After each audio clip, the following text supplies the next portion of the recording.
Hey guys, നമുക്കിന്ന് ചായ കുടിക്കാൻ പോയാലോ? ഒരു പട്ടിക്കുഞ്ഞ് ഭയങ്കര കൊരയാണ് ഗൈസ്. അപ്പോൾ ബാ ചായ കുടിക്കാൻ പോകും.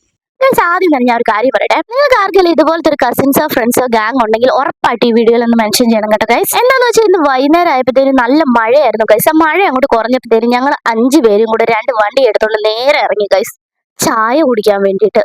മന്ത്രാടം പുതുപ്പള്ളിയിൽ ഒന്നും ചായക്കട ഇല്ലാത്തതുകൊണ്ട് നേരെ വിട്ടത് കോട്ടയത്തോട്ടാണ്. ഞങ്ങൾ ഒരു 8:30 കഴിഞ്ഞപ്പോഴത്തേക്കിനാണ് വീട്ടിൽ നിന്ന് ഇറങ്ങിയത്. അതുകൊണ്ട് കോട്ടയത്ത് എത്തിയപ്പോൾ ഒരു 8:45 9 മണി ആയിട്ടുണ്ട്.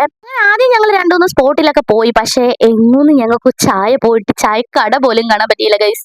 എന്തായാലും ഇറങ്ങിയതല്ലേ, ചായ കുടിച്ചിട്ടേ ഉള്ളെന്ന് തന്നെ വിചാരിച്ച് ഞങ്ങൾ നേരെ കോടിമത വഴിയൊക്കെ ഒന്ന് കറങ്ങി. ഞങ്ങളുടെ കഷ്ടകാലം കൊണ്ടാണോ എന്നറിയത്തില്ല, ഒറ്റ കടയിൽ പോലും എന്റെ പൊന്നു ഗൈസ് ചായ എന്ന് പറയുന്ന സാധനമില്ല. ജോമചേട്ടനൊക്കെ ചിരിച്ചോണ്ട് വരുന്ന കണ്ട ഗൈസ്, ഒന്നുമില്ലെന്ന് അറിഞ്ഞിട്ടുള്ള വരവാണേ. അങ്ങനെ കോടിമത മുഴുവൻ ഒന്ന് കറങ്ങിയേച്ച് നേരെ കോട്ടയത്ത് തന്നെ തിരിച്ചു വന്നേ. ടാറൊക്കെ നോക്കി ഗൈസ്, മഴയെല്ലാം പോയിട്ട് ടാറെല്ലാം ഉണങ്ങി നല്ല അടിപൊളിയായിട്ടുണ്ട്. എന്നിട്ട് ഞങ്ങൾക്ക് ചായ മാത്രം കിട്ടിയില്ല. പിന്നെ നേരെ മൺറാട് കവലെ വന്നു. ചായ കുടിക്കണം എന്നുള്ളത് നമ്മുടെ നിർബന്ധമായിട്ട് തന്നെ നേരെ ബേക്കറി കയറി ഒരു പാലൊക്കെ മേടിച്ച് അവിടുന്ന് നേരെ ജിൻസന്റെ വീട്ടിലേക്ക് പോയി ഗൈസ്. വേറെ ഒന്നിനുമല്ല, നമ്മൾ ഇന്ന് മേടിച്ച പാല് വെച്ച് ചായ ഇട്ട് കുടിച്ചിട്ടേ പോകുന്നുള്ളത് ഞങ്ങൾ തീരുമാനിച്ചു ഗൈസ്.